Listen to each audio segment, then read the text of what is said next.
Justin, great to see you as always. Your reaction to this deal to come up with a longer-term deal later? Let me give you a short-term reaction and a longer run. The short-term reaction is this is very good news. Our tariffs on China were previously so high it was effectively an embargo.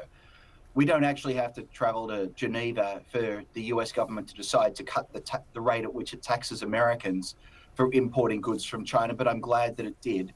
And it's going to create a whole lot of calm for the next few days.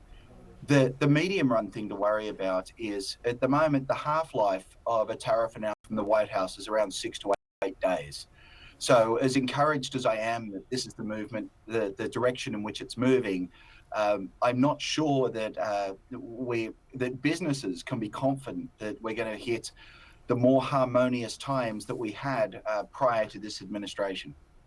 The director of the National Economic Council, Kevin Hassett, says that China made certain concessions when it came to allowing U.S. exporters to enter the Chinese market or certain aspects of the Chinese market. I wonder what you make of that. Is that a win that the White House can point to justify levying these tariffs to begin with? Oh, it's not a win and it's not a justification, but more to the point, when the White House says we got some concessions, but I'm not telling you what they are, they told us this about the Britain-UK deal, and it turns out that the UK-US deal, that was actually not a deal. It was an agreement to have an agreement at some point in the future. So if it's not written down and signed and they're not willing to show us that, then I'm not sure I believe it. I do wonder what you think might make some of these tariffs worth it. In other words, what your guideposts are for justifying the trade war that this White House has launched, if they do in fact make it so that supply chains are reconfigured and the U.S. is less reliant on China, as Treasury Secretary Scott Bessent is suggesting the administration will continue to pursue. Do you see that as a win? Boris, let's not tie ourselves up in knots trying to make sense of something that we can't make sense of. Look, every time the administration's moved towards more tariffs, the markets have fallen. They're very unhappy about this. They think it undermines the profitability of American business. Every time the administration walks back, markets cheer. They think that that's useful economic policy, as does most of the economics establishment. Look, the long-run damage here, I think, is really worth emphasizing. Let me take you back. Remember during COVID, global supply chains became fractured, and there became a lot of talk that what we needed was more robust, reliable supply partners. There was talk of onshoring and friendshoring. Well, this time, something similar is happening, but it's happening in other countries, and it's not caused by a virus, it's caused by the White House. The United States has shown itself to be an unreliable trading partner, and more to the point, its tariff policies change day to day and week to week, and as a result, our foreign trading partners are looking for more robust, more stable, more reliable trading partners, and so already they're starting to diversify away from the United States. If the next dozen plus deals look like what's been struck between the U.S. and the U.K. and the U.S. and China, what do you imagine this is going to do to the global economy? Is it actually going to affect some great change? Not much. So let me characterize the British deal because I think it's the one that sets the standard for the rest of the world except for China. The British deal is basically the US has decided, President Trump has decided, in fact, that tariffs on every other country around the world will be 10%. I want you to put that in a big sheet of paper. Let's make it 48-point font. And next to that, there's a little asterisk. The little asterisk says, if you're willing to come to the Rose Garden and put on a dog and pony show and make the president feel good, we'll make a few little carve-outs for you as well. But when you look at the details of the British deal, the 10% is the most important part. The asterisk turns out to be incredibly small. There really were no economically important carve-outs. And so I think other countries around the world right now are looking at this and they're understanding that the US government doesn't want Americans buying stuff from them, and so they may be looking elsewhere for trading partners. President Trump hitting pause on his trade war with China. The U.S. and China agreed to roll back drastically the tariffs they've slapped on each other's exports, but only for 90 days while they negotiate a longer deal. Now, markets are rallying on the news. The Dow up nearly 1,000 points. Investors are very eager to see the world's two biggest economies stepping back from the brink. The U.S. is slashing its tariff from 145% to 30%, still historically high. Now, China will lower its tariffs on U.S. goods from 125 to 10%. So, is this a win for the president? I'm back with my panel. Tia, is this a win for the president? I mean, I guess today is a win.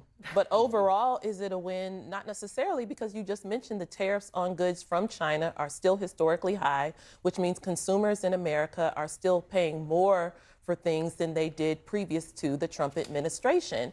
And again, there's still so much uncertainty about what this deal will look like and what will happen after a 90-day pause. And I think a lot of people, even allies of Donald Trump, are still struggling to figure out what is he trying to accomplish with these tariffs? Is he trying to move manufacturing to the U.S.? Is he trying to bully foreign countries into better trade deals? We still don't know. I don't know how we can consider that a win. There was some certainty prior to today, which was that if the tariff remained at 145%, there was no trade, and we were certainly headed for an economic recession. That was the certainty. So I agree there is some uncertainty now, but this is clearly welcome news to the markets. And obviously, this is Donald Trump trying to put forth the vision that he's had for decades about tariffs. And it's just, even listening to the way you frame the conversation, Manu, when you say he's putting a pause on his trade war. If he had come out day one and said, I'm putting a 30% tariff on China, we would call that a trade war, not a pause on a trade war, right? But he had set this up. So two things can be true here. It is true that he made this mess and put the economy into this tailspin and is now cleaning it up to some degree to good reviews from the market.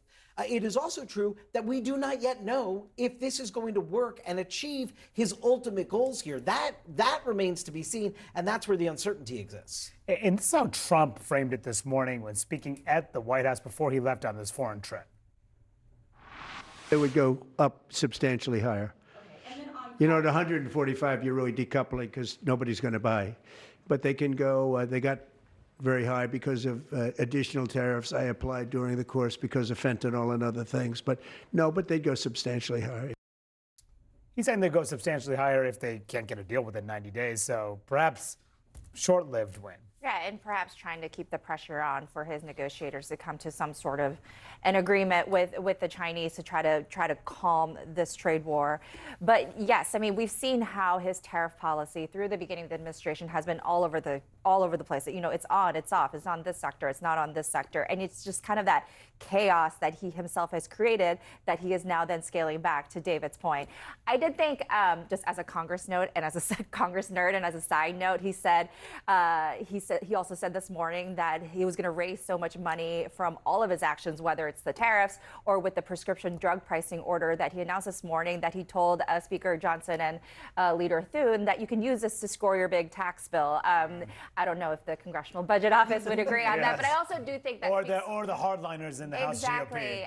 But I also do think that speaks to the other struggle that he's having with his big agenda on Capitol Hill, how to make all those numbers work, and those numbers are pretty complicated. Yeah, and Stephen, you wrote about this over the weekend, about the negotiations that is happening behind the scenes. You talk about any negotiation at any time be blown up by Trump's unorthodox and volatile approach, and his capriciousness hangs over all the negotiations. That's true. At the same time, that unorthodox style could unlock some openings that other presidents who act in a more traditional way perhaps wouldn't be able to access. There's not a huge amount of evidence, especially from his first term, that actually worked. Remember when he met Kim Jong-un, the North Korean leader? That was a great series of photo ops and summits, but it didn't stop the nuclear program.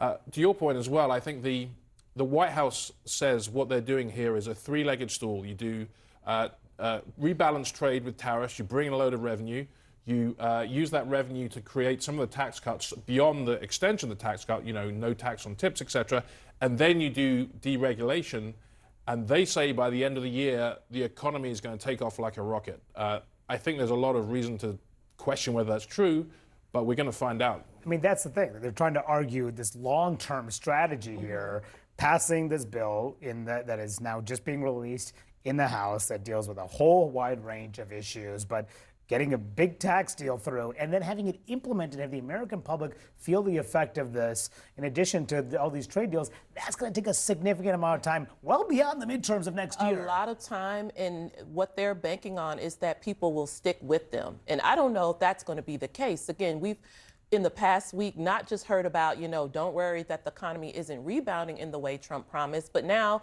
your kids might not have the Christmas that they want and things like that. And again, we're talking already about the midterms, and there are a lot of Republicans on Capitol Hill who are just as concerned, but I think there are voters who are waiting for the Trump administration to make good on its promises, and hearing, hey, there's going to be some more pain before it gets better is not what they were promised.